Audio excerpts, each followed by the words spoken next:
Fala galera, hoje é dia de Caminho pra Gênese Mutante, parte 1. É uma história da Marvel, escrita por Chris Claremont e desenhada por Marc Silvestre, Jim Lee, Kieron Dwyer, Bill Jasca e Mike Collins entre 1989 e 1990. Depois das sagas Queda dos Mutantes e Inferno, os X-Men sofrem o fim da equipe no seu período australiano. Mas é a partir daí, desse fim, que vem um novo começo. Alguns heróis começam a se reunir para resolver questões independentes, que no fim serão eventos que vão juntá-los numa nova gênese. Esse período não é um arco em si, se trata de edições soltas que eu pelo menos separei desde Uncanny X-Men número 253 até a número 269. De qualquer forma, esse momento é consequência direta do fim da fase australiana dos X-Men. São principalmente consequências dos personagens que atravessaram o Portal do Destino, que eu já fiz vídeo e vou deixar o link para ele aqui na descrição. Assiste lá primeiro e depois volta para esse vídeo aqui. Mas se você já assistiu ou já conhece a história, se inscreve no canal se você ainda não é inscrito e ativa o sininho das notificações, já deixa seu like para não esquecer depois e me segue nas redes sociais. E agora sim, vamos para a história, senta aí. A história começa com o fim da saga Inferno. Os Novos Mutantes encerram alguns assuntos pendentes. Com a destruição da Mansão Xavier, que era a casa dos Novos Mutantes na época, eles são acolhidos pelo X-Factor. Assim, os jovens mutantes se mudam para a nave senciente. Inclusive, por não ser mutante, a alienígena Gossamer se despede dos seus novos amigos e volta para o seu mundo. Magneto ficou responsável pelo instituto e pelo grupo de mutantes depois que o Professor Xavier foi levado por Lilandra para o espaço Shi'ar para tratar dos seus ferimentos causados durante o julgamento de Magneto. Mas com tantos desentendimentos e com a destruição da mansão, os Novos Mutantes e Magneto se afastam. Assim, o mestre do magnetismo se junta oficialmente ao Clube do Inferno como o Rei Branco.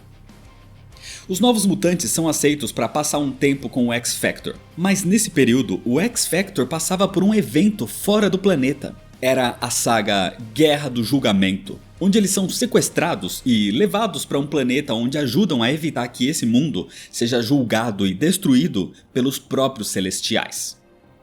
Ao mesmo tempo, os Novos Mutantes são levados para Asgard e Dani Moonstar é possuída e controlada por Hela.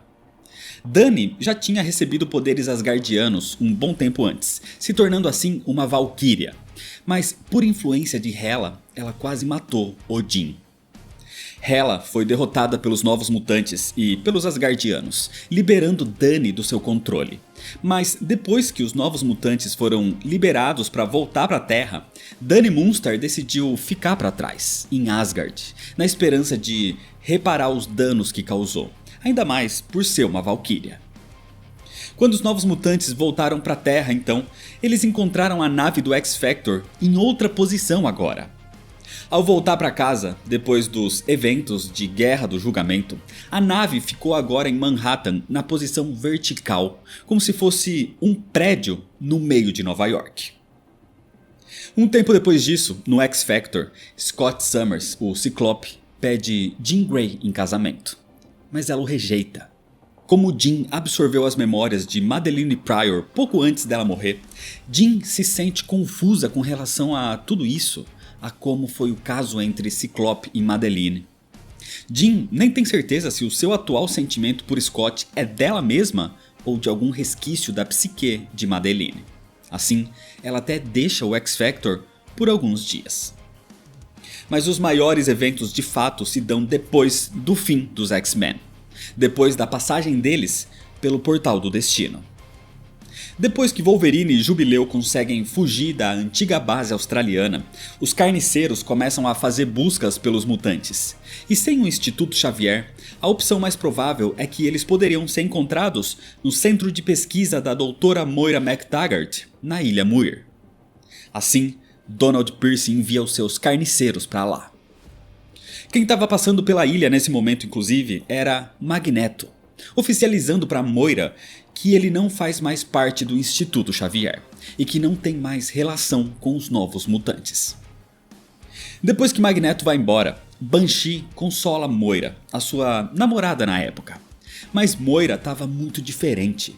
Ela estava mais arrogante, agressiva, mais sombria. Nesse momento, eles recebem o contato de Lorna Dane, que depois de ser resgatada da Terra Selvagem, estava a caminho da Ilha Muir agora.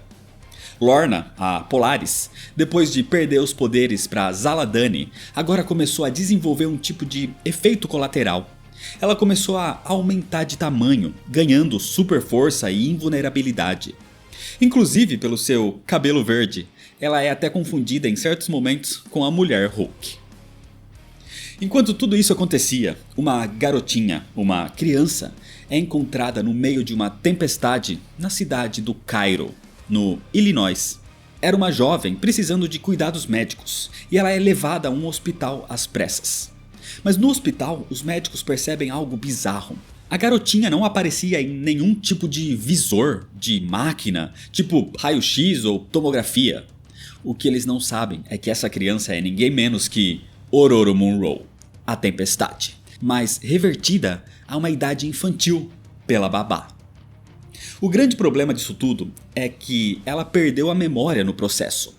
E para piorar, um inspetor chamado Jacob Heiss do FBI é chamado para investigar a criança.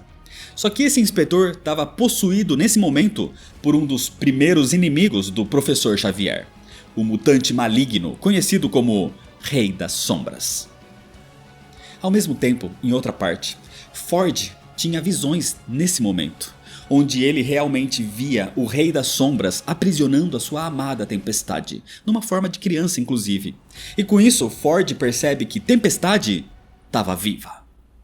Na Ilha Muir, Moira faz testes em Lorna Dane, a Polaris, e confirma que Maligna deixou seu corpo completamente, mas ela realmente perdeu também os seus poderes magnéticos. Ela ainda não tem ideia de onde veio a super força, mas Banshee estava procurando por alguém que pudesse ajudá-la. Acontece que Banshee se encontra nesse momento com a brigadeiro Alyssande Stewart e com Amanda Sefton. Amanda Sefton é na verdade chamada de Jimaine Zardos e é filha de Margali Zardos, ou seja, é irmã adotiva do Noturno. Ela não é uma mutante, é uma humana, mas assim como a sua mãe, é uma feiticeira. Banshee leva as duas até a Ilha Muir. O problema é que no meio do caminho ele é baleado, porque nesse momento começou o ataque dos carniceiros.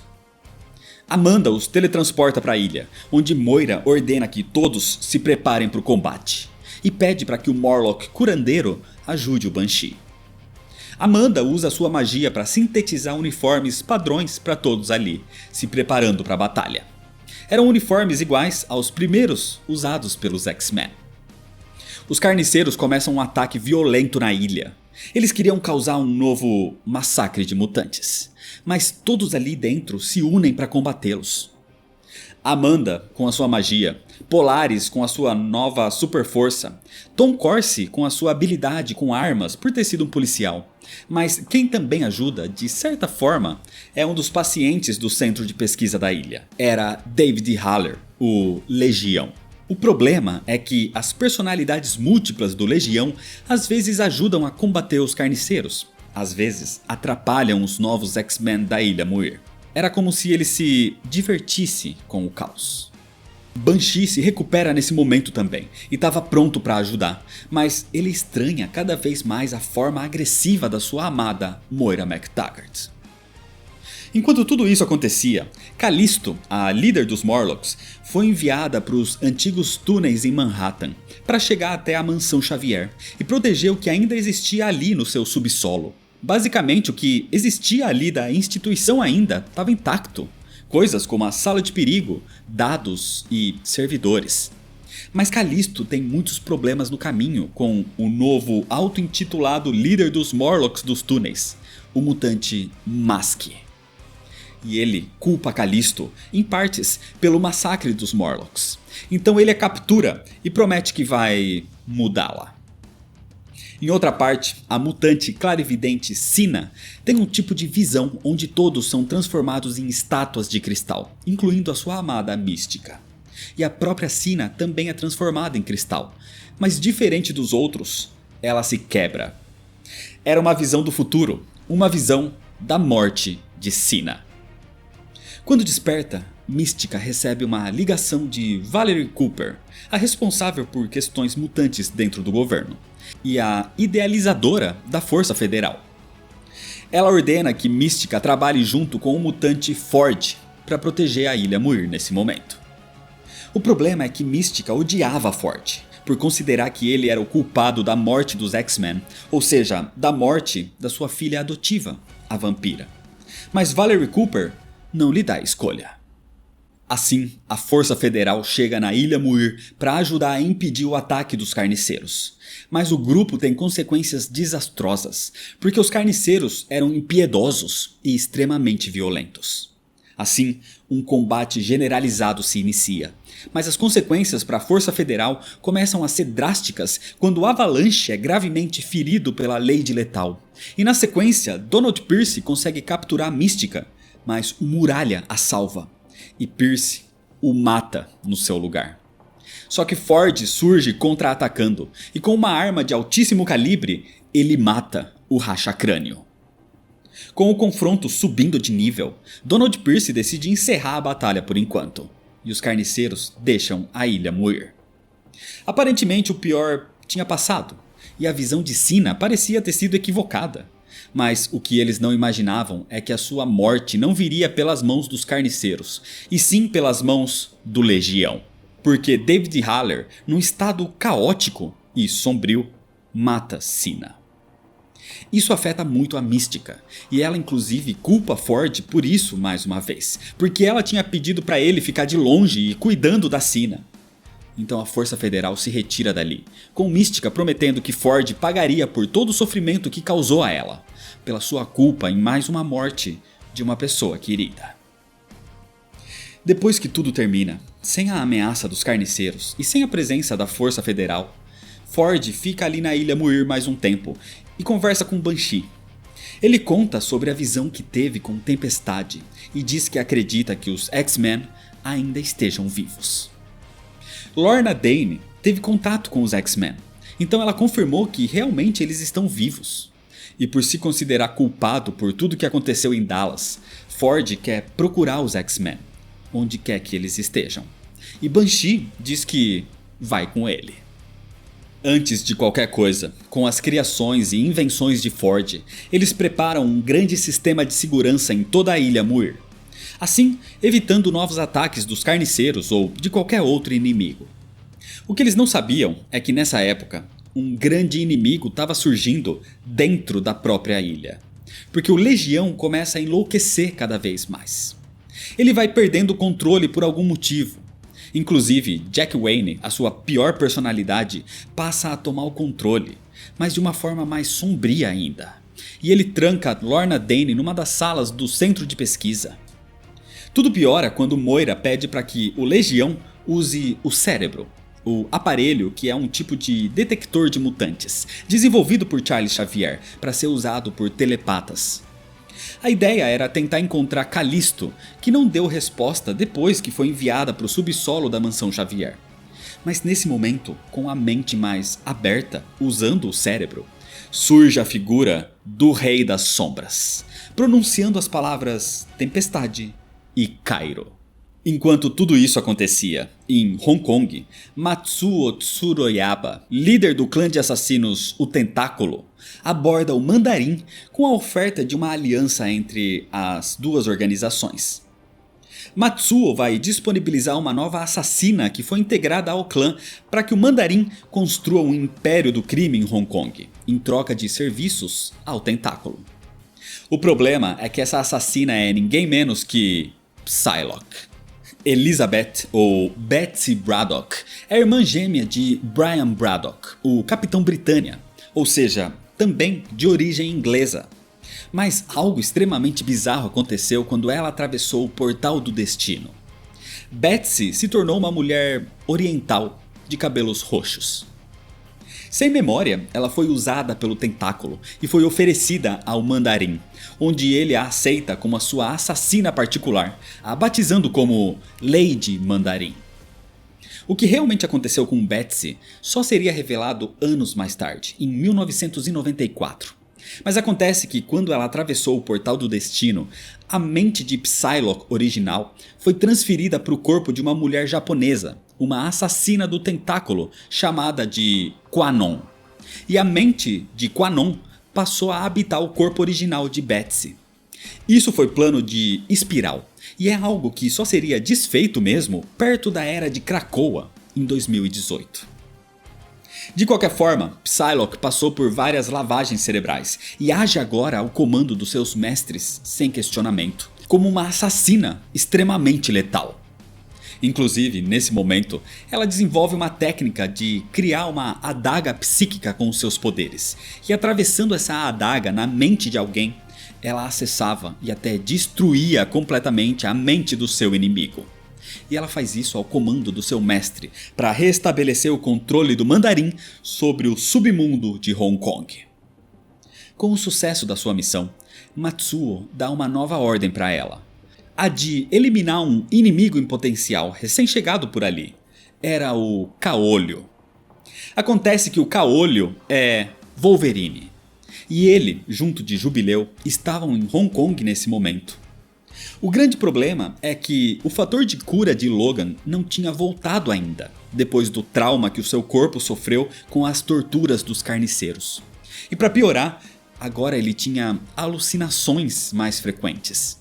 Ele via Carol Danvers e o Coronel Nick Fury andando junto com ele. Wolverine está ali para se encontrar com uma velha amiga, Rosie Wu. Ela talvez teria informações sobre a localização dos X-Men. Mas antes de conversarem, Rosie apresenta sua neta, Ruth Wu. Então ela e Jubileu saem para dar uma volta pela cidade para fazer compras em algum shopping. Acontece que Rosie queria conversar com Wolverine a sós, sobre o fato do Mandarim estar consolidando seu controle no submundo local. Então ela é quem precisa da sua ajuda. O problema é que enquanto estão fazendo compras, Jubileu e Ruth são sequestradas pelo Tentáculo. Wolverine vai investigar e descobre quem foi que levou Jubileu. Era a tal Lady Mandarim. Só que num combate contra ela, Logan destrói o seu capacete e mesmo com um corpo diferente agora, Wolverine consegue perceber que se tratava da sua companheira de equipe, Psylocke. Só que esse momento distrai Logan e ele é capturado. Wolverine é mantido num tipo de tubo de contenção do Tentáculo, onde Psylocke, ou Lady Mandarim nesse momento, iria possuí-lo mentalmente. Mas isso era muito mais difícil do que qualquer um imaginava. Logan estava num estado de desespero psíquico depois das torturas. A sua parte mais bestial estava à flor da pele, então a telepata tentava influenciá-lo com imagens de Jean Grey, Mariko Yashida e Yukio, as 3 mulheres que Wolverine amou na vida. Mas ele resiste e contra-ataca mesmo assim. Mentalmente, Wolverine estava tão descontrolado que até mesmo derrota Psylocke na sua cabeça. A contenção de Wolverine então se quebra, e os dois teriam uma luta física agora. Mas sem saber como isso se deu de fato, Psylocke surge com um desacordado Wolverine de presente ao seu mestre agora, ao Mandarim. Só que isso era uma distração, porque Psylocke agora ao lado de Wolverine ataca de surpresa e derrota o Mandarim e os seus 10 anéis. Acontece que o choque de entrar na mente tão quebrada do Wolverine desfez a lavagem cerebral que ela sofreu. E agora a sua mente estava de volta. Mesmo que o seu corpo tenha mudado, ela é mais uma vez a mutante telepata conhecida como Psylocke. Assim, Wolverine, Jubileu e Psylocke, no seu novo corpo e com habilidades de uma assassina agora, formam um trio que parte em busca do resto dos X-Men. Enquanto isso acontecia, em Soho, na Baixa Manhattan, Philip Moreau, o filho do engenheiro de Genosha, e Jenny Ramson, a sua namorada que foi transformada em mutoide, tudo isso durante a saga Inferno, estão prestes a serem sequestrados pelos magistrados de Genosha, quando Colossus aparece e os ajuda. Juntos, os três conseguem evitar os ataques, até a chegada da polícia, que repreende os magistrados, já que eles não têm jurisdição ali nos Estados Unidos. Eles respondem ao governo de Genosha, e Philip e Jenny são refugiados. Os dois então agradecem o homem que os ajudou, mas esse na sua essência era o Colossus, só que na sua mente não. Ele nem era mais Peter Rasputin, um X-Men, ele era Peter Nicholas, um artista. Peter não lembra do seu passado, nem quem ele realmente é. Só sabe na sua mente que é um artista. Nesse período, inclusive, ele se apaixona por uma modelo de um outdoor e começa a fazer vários desenhos dela. Até que um dia, curiosamente, ele a encontra pessoalmente. Mas quando a mulher o vê, ela foge de Peter. Enquanto tudo isso acontecia, uma outra mutante sem memória aparece. É Alison Blair, a Cristal. Em Hollywood, ela é encontrada na beira de uma praia, desacordada. Era uma praia privada com uma mansão, e quando um segurança a encontra, ele a reconhece, porque aquela mansão era da sua amiga, a mutante Lila Cheney. Lila é uma mutante com habilidades de se teletransportar a nível interplanetário. Só que além disso, ela é uma roqueira famosa, e inclusive já foi chefe de Cristal. E o seu segurança é Guido, o mutante chamado também de Fortão. Alison fica na mansão de Lila por um tempo, tentando relembrar quem ela é. Assim, Alison vai para uma boate, onde é convidada a cantar no palco, e a música a faz trazer as suas memórias de volta. Assim, Cristal estava restaurada. O problema é que essa boate é atacada por ladrões. Mas usando seus poderes de transformar som em energia, Cristal detém o assalto. E isso sai na TV e nos jornais, revelando ao mundo que Cristal não estava morta. Acontece que isso chama a atenção de um fã maluco, que de tanta idolatria quer matá-la e sequestra a Alison. Mas Cristal, com total restauração da sua memória e poderes, usa o brilho do seu poder ao máximo, a um ponto que isso chega a hipnotizar o seu sequestrador. E pela primeira vez, o homem fica em paz, tranquilo. E desse jeito, fazendo o bem ao homem que queria lhe fazer mal, Cristal é libertada. E isso faz Cristal perceber que não é lutar ou ser parte dos X-Men, por exemplo, que a faz ser verdadeiramente feliz. Ajudar as pessoas, como ela ajudou aquele homem, é o que ela quer pro resto da vida. Enquanto isso acontecia, depois de ver a figura do Rei das Sombras, Banshee e Ford estão a caminho do Cairo, na África, acreditando que Tempestade estaria por lá, mas eles vão por Quirinos, entre a Grécia e Creta. Era uma rota mais longa, mas Banshee acha mais seguro, porque ele não está confiando atualmente nas atitudes de Moira. Então era uma forma de despistá-la. Só que enquanto passam por ali, eles acabam vendo uma revista com a Cristal na capa. Assim, percebendo que a integrante dos X-Men está viva, eles decidem procurá-la primeiro, para ter mais informações sobre os outros. E isso acabou sendo uma sorte para eles, porque o avião privativo que eles estariam a caminho do Cairo é destruído pelos filhos do Barão Von Strucker nesse momento. Então Banshee e Ford aproveitam para fingir também que estão mortos, para não serem caçados por nenhum inimigo durante a sua busca pelos X-Men. Desse jeito, eles voltam para os Estados Unidos e vão até a Mansão Xavier, pelos túneis. Acessando então os servidores do instituto, e pelas câmeras eles observam uma visitante chegando do lado de cima. Era Jean Grey, sozinha, depois de recusar o pedido de casamento de Ciclope. O problema é que nesse momento ela é pega de surpresa e atacada por Morlocks deformados. Banshee e Ford entram nos túneis dos Morlocks para salvar Jean Grey, mas o lugar estava cheio de Morlocks, cada vez mais bizarros, que tomavam até a forma dos X-Men, mas numa maneira bastante distorcida. De qualquer forma, os dois surgem. Assim, com o grito supersônico de Banshee e com as armas improvisadas de Ford, eles salvam Jean Grey. Com tudo mais tranquilo então, eles contam o que passaram na Ilha Muir, e Jean confirma que os X-Men realmente estão vivos. eles lutaram lado a lado contra o Senhor Sinistro na saga Inferno. Eles decidem ir juntos até a nave do X-Factor nesse momento, mas de repente, Jin e Banshee são teletransportados para fora dali. Assim, usando um scanner, Ford os procura pelos túneis dos Morlocks, e nesse caminho lamacento, ele vai relembrando e sendo perturbado pelo seu próprio passado na Guerra do Vietnã. O problema maior é que ele vai encontrando vários monstros com rostos de X-Men pelo caminho. Eram os Morlocks alterados.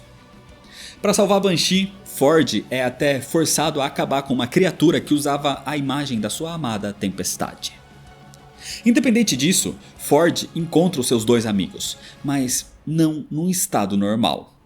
Eles também tinham sido fisicamente transformados. Enquanto isso, no Sorro, o artista Peter Nicholas faz uma exposição de arte. E no meio do evento, mais uma vez, ele encontra aquela mulher misteriosa. Peter tenta ir atrás dela de novo, mas em vão. Só que mais tarde, naquela noite, ela simplesmente bate na porta do seu apartamento. Só que parecia que ela estava sendo obrigada a aparecer ali, porque quem vem junto é o Morlock Masque. Ford e os transformados Jean Grey e Banshee ainda estão nos túneis dos Morlocks, mas graças aos sensores de Ford, ele percebe que outros mutantes foram levados para ali também.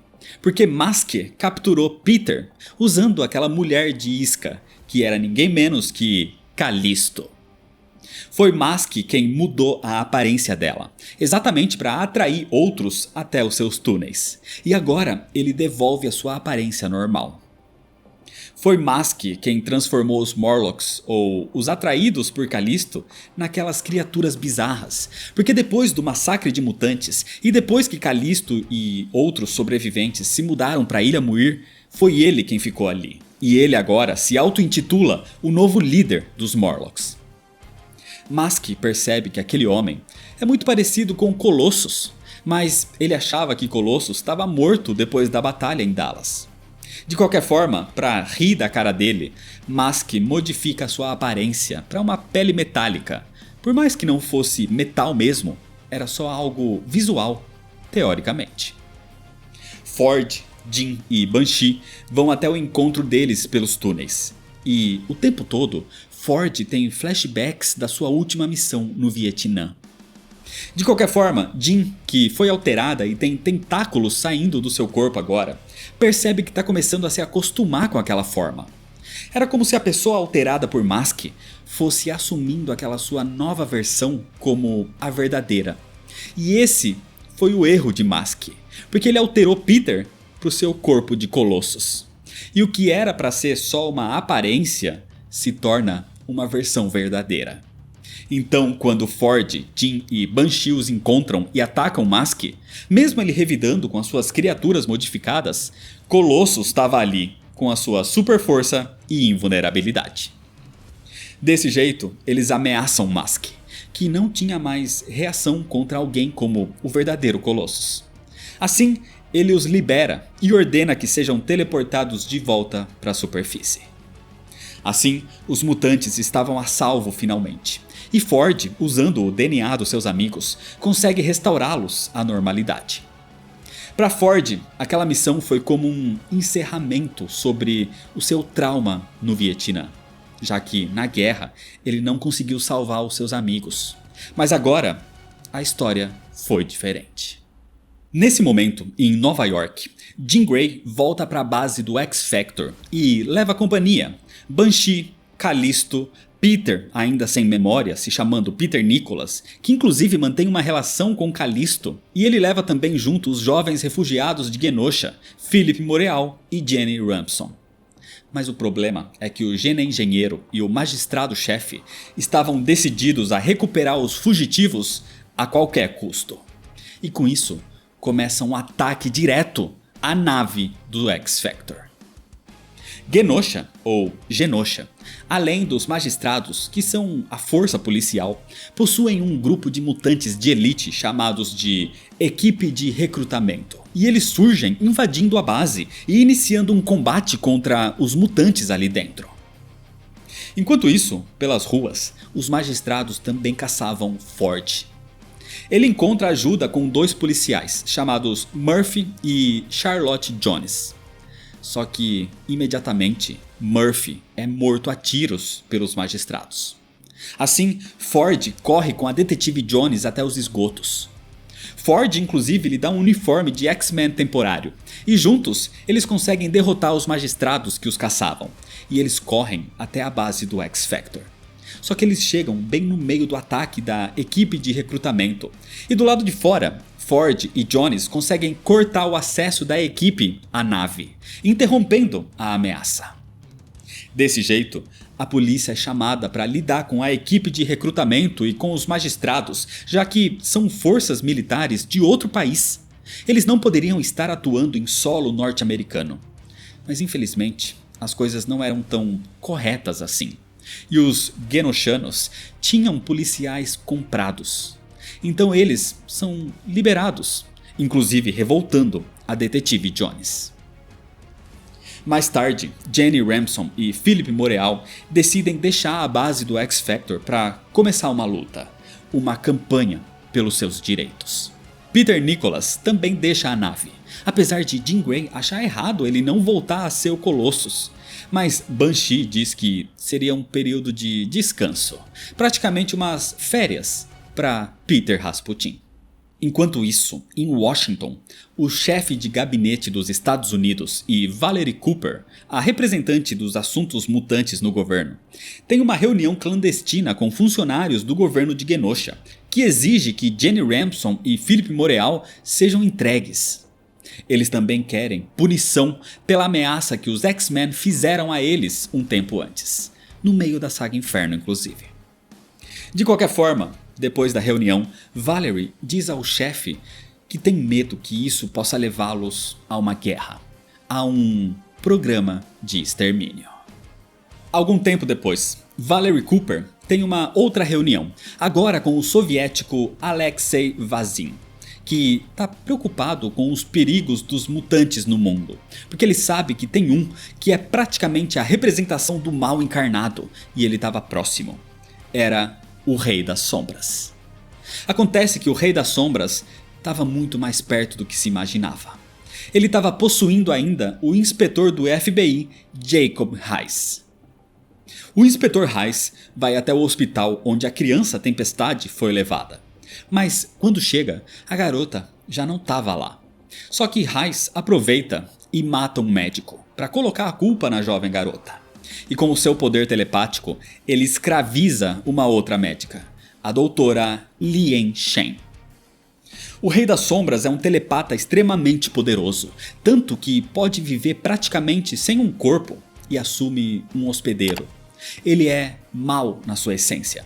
Inclusive é por causa dele que Charles Xavier decidiu reunir e treinar um grupo de jovens para combater mutantes malignos. O Rei das Sombras libera a essência maligna das pessoas que escraviza, e é isso que ele faz com Lien Shen. O problema maior é que o Rei das Sombras consegue também escravizar ninguém menos que a conselheira sobre assuntos mutantes do governo, Valerie Cooper.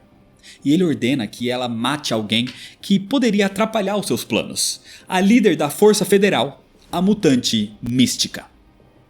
Independente disso, quem ele mais quer é a mutante que era prometida para ele nas ruas do Cairo. Era Ororo Munroe, a Tempestade. Com o passar do tempo, Tempestade, sem memória de quem é e num corpo infantil, vive pelas ruas do Cairo, mas a cidade de Cairo, no estado de Illinois, nos Estados Unidos. E para sobreviver, ela volta para as ruas, para sua antiga vida como ladra, mas roubando só dos ricos. Ororo vive num tipo de cemitério de aviões, um ferro velho, e usa um deles como casa improvisada. Ororo tem memórias estranhas de uma vida adulta, de fazer parte de um grupo, e às vezes lembra da sua família também. Mas o Rei das Sombras sempre aparece para tentar capturá-la no meio dessas lembranças. O Rei das Sombras cada vez mais vai escravizando pessoas e as transformando em farejadores. Escravos que iriam caçar a Tempestade para ele. Assim, quando Ororo tenta invadir uma mansão para roubar uma coleção de arte, ela é interceptada pelos farejadores do Rei das Sombras. A jovem Tempestade tenta lutar e fugir o máximo que pode, e ela começa até a demonstrar os seus poderes mutantes, mas de forma aleatória, com muitas falhas. E para piorar, ela estava em desvantagem numérica. Só que nesse momento, surge um outro homem ali, um mutante também, que pretendia roubar a mesma coleção de arte. O seu nome é Remy LeBeau, conhecido também como Gambit. Ao ver uma colega ladra sendo atacada, ele decide ajudar. E graças aos seus poderes de energizar as coisas para que explodam com o impacto, ele consegue tirar Ororo dali, a salvando do Rei das Sombras, de Lien Shen e dos farejadores. Mas quem consegue monitorar tudo isso que acontecia com ela era ninguém menos que a Babá e o fabricante de órfãos. E a Babá estava determinada a resgatá-la antes que o Rei das Sombras chegasse até a garota. Enquanto isso, em Washington, Mística lamentava pela morte da sua amada Irene Adler, a Sina. Mas ela já sabia o que a esperava, porque a própria Sina lhe contou antes de morrer. Acontece que Valerie Cooper surge para matá-la, ao comando do Rei das Sombras. E Mística não vai impedi-la. Com habilidades de ladrões muito parecidas, Gambit e Tempestade se tornam uma dupla, onde um ajuda o outro. O problema é que Lien Shen continua liderando os farejadores atrás deles, e os encontram no cemitério de aviões. Para sobreviver, Ororo consegue até, por um rápido momento, usar o seu poder mutante e até faz o avião inutilizado voar o suficiente para fugir dos seus farejadores. Só que quem os alcança nesse momento nem é mais Lian ou os farejadores. A ameaça agora é a Babá e o fabricante de órfãos. Isso deixa a jovem Tempestade completamente afetada e ela nem sabe de fato o porquê. Ela começa a se ver num corpo adulto e vê um manequim roubando sua identidade. Ororo fica tão perturbada que perde o controle do avião por um momento, mas isso faz com que ela e Gambit consigam afastar a Babá e o fabricante de órfãos. Pelo menos por enquanto. Gambit a leva em segurança até a sua casa em Nova Orleans, onde se restauram, mesmo com Ororo tendo pesadelos com a Babá. De qualquer forma, Tempestade e Gambit se tornam parceiros no crime por um período. E os dias passam assim, com tudo até que tranquilo para eles. Até que mais uma vez a Babá e o fabricante de órfãos os encontram.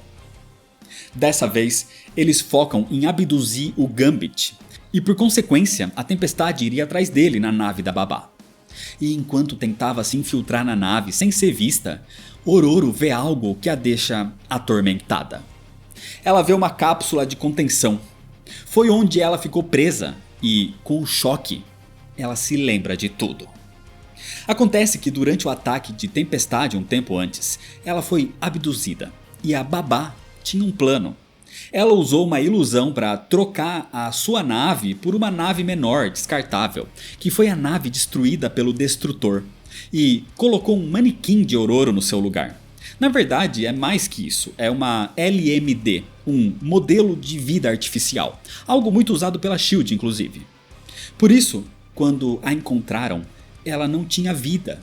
A Tempestade que foi enterrada era falsa.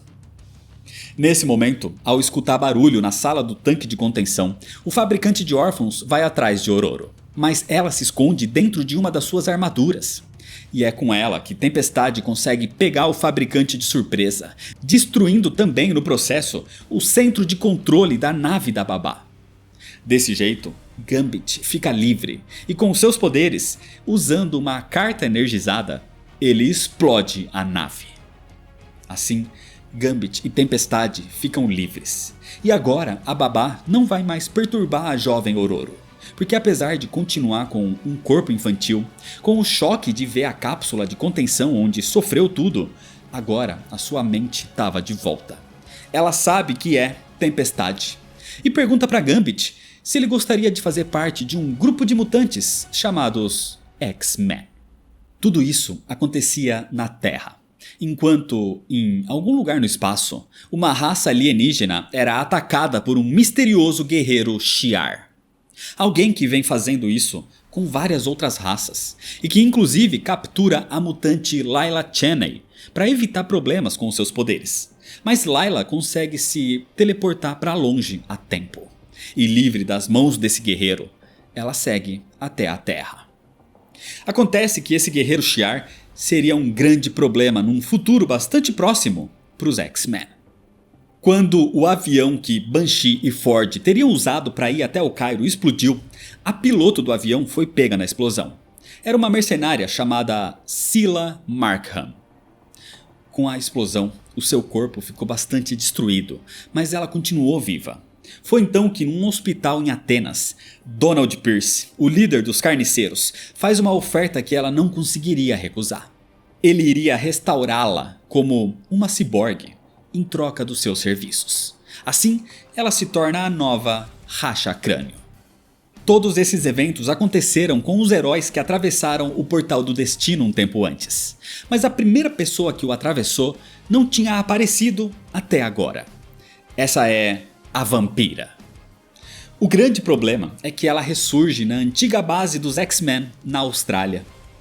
Vampira não teve as memórias afetadas, porque ela foi afetada de um jeito diferente.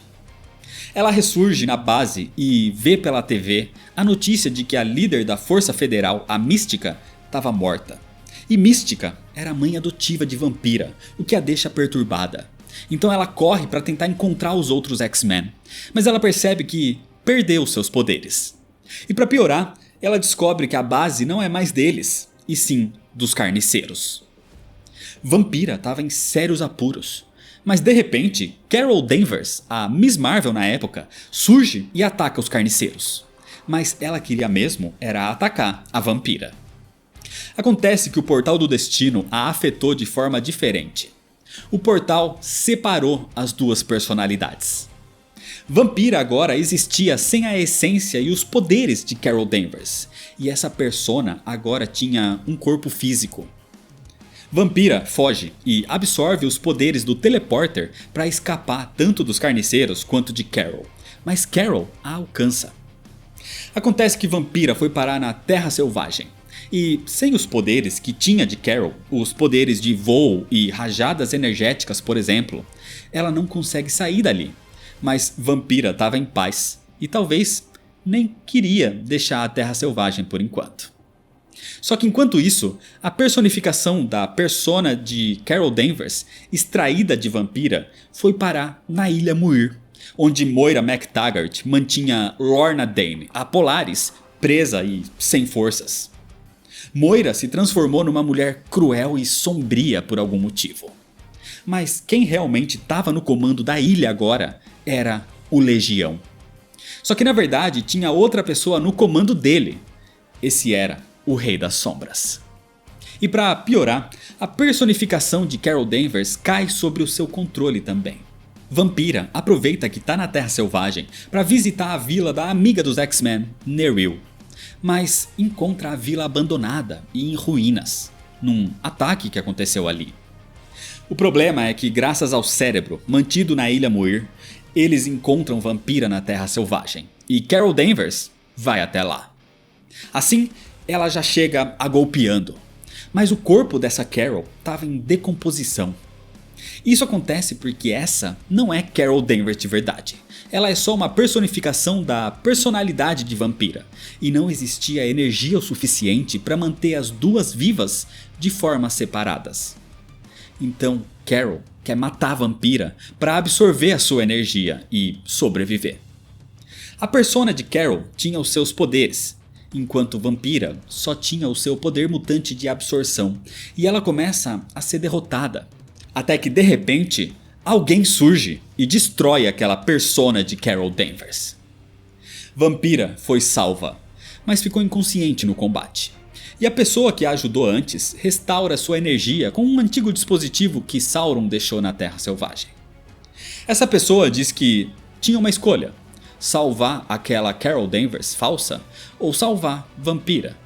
E ele escolheu Vampira. E então ela percebe quem foi que a ajudou. Acontece que o homem que a salvou é ninguém mais, ninguém menos que o mestre do magnetismo. Era Magneto. E é desse jeito que, por enquanto, termina a história. A primeira parte do caminho para a Gênese Mutante é de pequenos núcleos, de resolução dos eventos anteriores com o fim da equipe para começar a trilhar o caminho que vai levar a um novo grupo de X-Men. É um juntar de cacos para recalcular a rota. Só que antes de chegar nessa nova Gênese, existem outros eventos pelo meio do caminho, como por exemplo as sequências dessa história, como o Programa de Extermínio e a saga da Ilha Muir. Mas essas são histórias para outros vídeos. Por isso, se inscreve no canal se você ainda não é inscrito para não perder o que vem por aí, ativa o sininho das notificações, deixa seu like se você gostou, me segue nas redes sociais para ficar por dentro das novidades e compartilha esse vídeo com seus amigos. Muito obrigado, valeu e até mais.